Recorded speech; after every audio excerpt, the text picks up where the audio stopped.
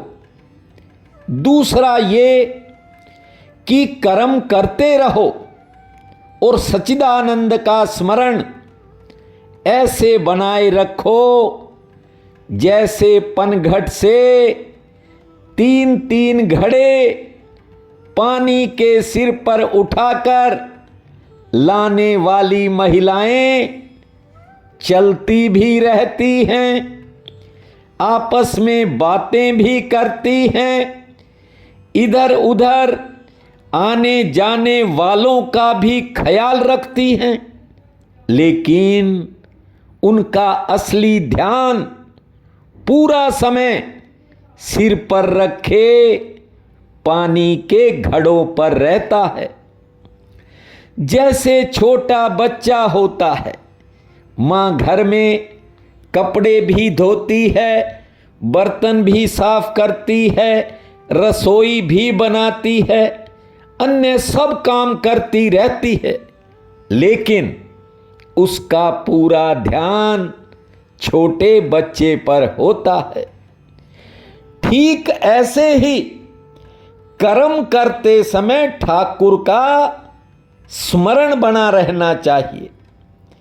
घर गृहस्थी में हम कर्म करते हैं, अनेकानेक कर्म होते हैं, जाने अनजाने कुछ पाप भी हो जाते हैं और इन्हीं पाप कर्मों के कारण बुद्धि पर कालिक पुत जाती है और इस कालिक के कारण जो भीतर का प्रकाश है वह दब जाता है, ऊपर नहीं उठ सकता। इसलिए कहा है कि या तो एक सीमा के बाद कर्म करना छोड़ दो और या फिर कर्म के समय में परमेश्वर का स्मरण बनाए रखो। गोविंद मेरो है, गोपाल मेरो है, गोविंद मेरो है, गोपाल मेरो है, भजो गोविंद मेरो है, गोपाल मेरो है, गोविंद मेरो है, गोपाल मेरो है। अरे बांके बिहारी नंदलाल मेरो है, भजो गोविंद मेरो है, गोपाल मेरो है, गोविंद मेरो है, गोपाल मेरो है। जीवन में अपने मूल तत्व की तरफ बढ़ो। वेदांती जिसे ब्रह्म कहते हैं, योगी जिसे परमात्मा कहते हैं और भक्त जिसे भगवान कहते हैं, वो ही जीवन का मूल तत्व है। भागवत कथा कहती है, उसे पाए बिना शांति मिल ही नहीं सकती। ध्यान से देखो, गंगा की पावन धारा जो गंगोत्री से निकलती है वो लगातार दौड़ती है, ना रुकती है ना थकती है। रास्ते में उसे बहुत तरह की चुनौतियां मिलती हैं, लेकिन वो निरंतर गतिमान रहती है। जानते हो क्यों? क्योंकि जब तक वह गंगा सागर से नहीं मिल जाती तब तक उसे शांति नहीं मिलती। ठीक उसी प्रकार ये प्राणी जब से परमात्मा से बिछड़ा है दिन रात दौड़ता ही चला जा रहा है। आपको बता दूं, ये जीव तब तक दौड़ता ही रहेगा जब तक भगवान को प्राप्त नहीं कर लेगा। ये बात अलग है, ज्यादातर लोग मृत्यु के बाद उससे मिलते हैं और कुछ भक्त जीते जी उनके दर्शन कर लेते हैं। कथा कहती है कि उसे मानव जीवन के द्वारा आसानी से प्राप्त किया जा सकता है। इसीलिए देवता भी मनुष्य योनि को तरसते हैं। 84 लाख शरीरों में बुद्धि और विवेक केवल मनुष्य के पास है, लेकिन ज्यादातर लोग परमात्मा के द्वारा दिए गए इस सुनहरी अवसर को बेकार में गंवा जाते हैं। कभी थोड़ा गौर कर लिया करो, 84 लाख प्रकार के शरीरों में भगवान ने ये जो हाथ हैं दोनों मनुष्य को ही दिए हैं। जलचर थलचर नभचर नाना, जे जड़ चेतन जीव जहाना। पानी में रहें, भले आकाश में उड़ें या फिर पृथ्वी पर चलें, लेकिन इस जहान में हाथ किसी पशु पक्षी या जीव के पास नहीं है। ईश्वर ने हाथ किसी को नहीं दिए, केवल मनुष्य को दिए हैं। ये हाथ किस लिए दिए हैं? इनसे माता पिता की सेवा कर लो। मां बाप नहीं रहे तो हाथ उठाकर उनका स्मरण करो, उनको याद करो। 2 हाथों से 2 रोटी दान करो। सूर्य नारायण को, मां तुलसी को, पीपल देवता को, अन्य पेड़ पौधों को इन्हीं हाथों से जल प्रदान करो, उन्हें सींचो। इन 2 हाथों से ताली बजाकर अपनी ऊर्जा को बढ़ाओ और उसे किसी दूसरे के काम में लाओ। इन्हीं हाथों से माला जपो, इसीलिए ठाकुर ने हाथ दिए हैं। चंदन घिसकर ठाकुर के तिलक करो। फूल की माला बनाकर ठाकुर के गले में सजाओ। एक हाथ में लंगर की बाल्टी और दूसरे हाथ में कड़छी बांटो। यदि नहीं कोई करेगा तो भागवत कथा कहती है अगले जन्म में ये दोनों हाथ काटकर पैर बनाकर लगा दिए जाएंगे। इसलिए मेरे राम ने भी कहा, बड़े भाग्य मानुष तन पावा, सुर दुर्लभ सदस ग्रंथन गावा। राम जी कहते हैं, ये जो मनुष्य शरीर मैंने धारण किया, इसकी विशेषता यही है कि माता पिता गुरु ब्राह्मण गौ माता की सेवा करूं। समस्त वेद शास्त्रों ने मानव जीवन की महिमा गाई है। तुलसीदास जी रामायण में लिखते हैं, विप्र धेनु सुर संत हित लीन मनुज अवतार। परमात्मा ने ये जो मानव शरीर धारण किया वो गौ, ब्राह्मण, संत, महात्माओं, देवताओं के लिए हित में किया। नारायण भगवान को इस पृथ्वी पर अवतार क्यों लेना पड़ा?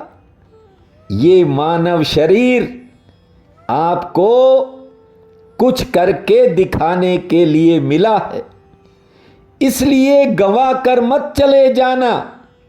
कुछ ऐसा करो जिससे आपके यश और कीर्ति का गुणगान सदियों तक होता रहे। सूरदास, रविदास, गुरु नानक देव जी, गुरु गोविंद सिंह जी, कबीरदास, तुलसीदास, मीरा जी, सब यहीं हुए। अब देखो सदियां बीत गई, आज भी उनका यशगान होता है। ये मनुष्य शरीर देवताओं को नहीं मिल सकता, क्योंकि स्वर्ग में इतने भोग हैं कि देवताओं के पास भजन का समय ही नहीं है, ख्याल तक में उनके भजन नहीं आता। इसलिए वे मानव जीवन को तरसते रहते हैं और आपको मिला है, गा लीजिए। श्री कृष्ण गोविंद हरे मुरारी, हे नाथ नारायण वासुदेवा। श्री कृष्ण गोविंद हरे मुरारी, हे नाथ नारायण वासुदेवा। हे नाथ नारायण वासुदेवा, हे नाथ नारायण वासुदेवा। श्री कृष्ण गोविंद हरे मुरारी, हे नाथ नारायण वासुदेवा। सभी देवता भगवान से कहते हैं कि हे परमात्मा, जब हमारे पुण्य कर्म समाप्त हो जाएं और हमें जब स्वर्ग से धरती पर गिराया जाए तो हमें भारतवर्ष की धरती पर ही गिराना। भारत का परमाणु भजन से इतना ओतप्रोत है कि यदि कोई स्वयं भजन नहीं कर पाता तो किसी न किसी रूप में उसके कान में भजन पड़ ही जाता है। भजन भारत की आत्मा है। श्रीमद् भागवत में एक बहुत अच्छा श्लोक है, पहले आप सुनिए। अहो अमीशाम किमकार शोभनम, प्रसन्न येषाम शुभ तस्यं हरि। ये जन्म लब्धम निरश भारता, जरे मुकंद सेव्यो पंचो प्रशमिना। देवता कहते हैं कि इन भारतवासियों ने ऐसा कौन सा पुण्य का काम कर दिया कि इन्हें भारत की धरती पर मनुष्य का शरीर मिल गया। हम सब का सौभाग्य है कि हमें इस पावन धरती पर मनुष्य का जन्म मिला है। इसलिए कहता हूं, परमात्मा को सदैव याद रखा करो। परमात्मा की तरफ बढ़ने की पहली सीढ़ी है कथा। इसलिए जब भी समय मिल जाए भगवान की कथा सुनो। 2 दिन पहले अमेरिका से अंजलि का फोन आया था। कह रही थी, भाई जी 3 बार कथा का वीडियो सुनती हूं। मैंने उसे कहा कि कथा तो अभी आगे आएगी, ये तो सुनने की तैयारी के लिए आपको श्रीमद् भागवत कथा का महत्व सुना रहा हूं। जब कथा शुरू करूंगा, देखना आपके घर में कीर्तन होने लगेगा, और जब कीर्तन होने लगेगा तो आपको भगवान की याद भी सताने लगेगी। कहने का अर्थ यह है कि आपको श्री हरि का स्मरण होने लगेगा। ध्यान दीजिए, जैसे चाकू हर चीज को काट देता है, ठीक वैसे ही ये भागवत कथा जड़ और चेतन के बीच में जो गांठ है, ये उसको काट देती है। एक ऐसे महानुभाव का भी फोन आया। वो कह रहा था कि कथा में मेरा मन नहीं लग रहा। मैंने कहा, तो समझ ले कि अभी पुराने पाप खत्म नहीं हुए हैं। मैंने उससे कहा कि पूरा दिन काम करके कोई व्यक्ति शाम को घर आए और उसके सामने खाने की स्वादिष्ट सुंदर थाली रख दी जाए और उसका खाने का मन ना करे, तो इसका मतलब पेट में जरूर कोई न कोई खराबी है। भारत की धरती पर मानव देह पाकर कथा में मन ना लगे तो समझ लेना दिल में कोई खराबी है। जिसके दिल में पाप होता है उसे कथा कभी भी मीठी नहीं लगती। 30 साल बाद मैं अपने आप को भाग्यशाली मान रहा हूं, जो ईश्वर ने मुझे कथा सुनाने की शक्ति दे दी। वरना आप सब मेरे गले से वाकिफ हो, यह बिना ब्रेक के ही रुकने लगता है। घर वाले और डॉक्टर तरह तरह की बातों से मुझे डराते हैं। जब कथा सुनने में किसी का मन नहीं लगता तो समझ लो बात कुछ और है, और जब कथा में मन लगने लग जाता है, ध्यान देना बात की तरफ, जिसका मन कथा में लगने लगता है, आपको बता दूं, संसार से मन हटने की शुरुआत हो जाती है। ये मैं इसलिए कह रहा हूं कि भागवत कथा अज्ञान और माया के पर्दे को हटा देती है और इंसान का मन ईश्वर की तरफ बढ़ना शुरू हो जाता है। बहन भाई न जाने कहां कहां रहते हैं, इसलिए हर श्लोक का अर्थ साफ शब्दों में, सहज सरल शब्दों में आपको सुना रहा हूं। अब आगे नारायण भगवान के स्वरूप का वर्णन होगा। अवतारों की कथा, प्रभु की लीलाएं। इसलिए पहले आज मेरी इस बात को समझना।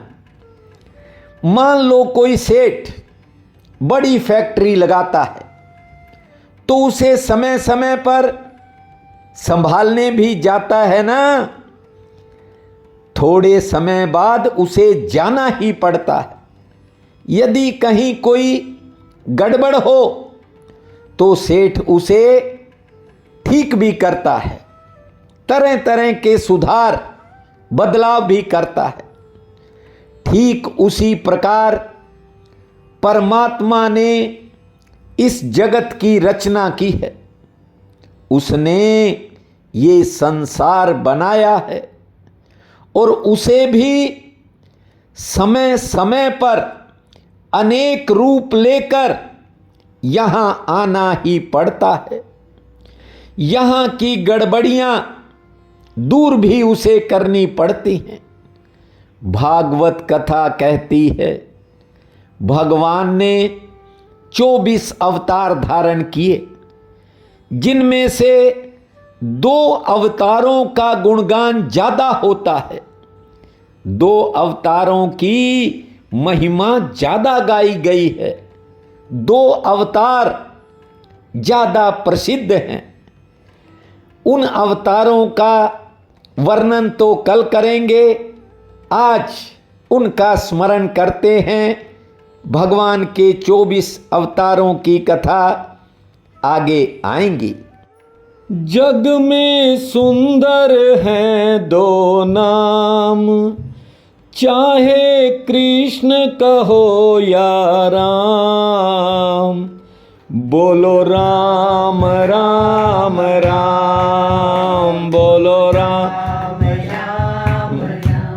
ओ जग में सुंदर हैं 2 नाम, चाहे कृष्ण कहो या राम। बोलो राम राम राम, बोलो श्याम श्याम श्याम। ओ जग में सुंदर हैं 2 नाम, चाहे कृष्ण कहो या राम। बोलो राम राम राम, बोलो श्याम श्याम श्याम।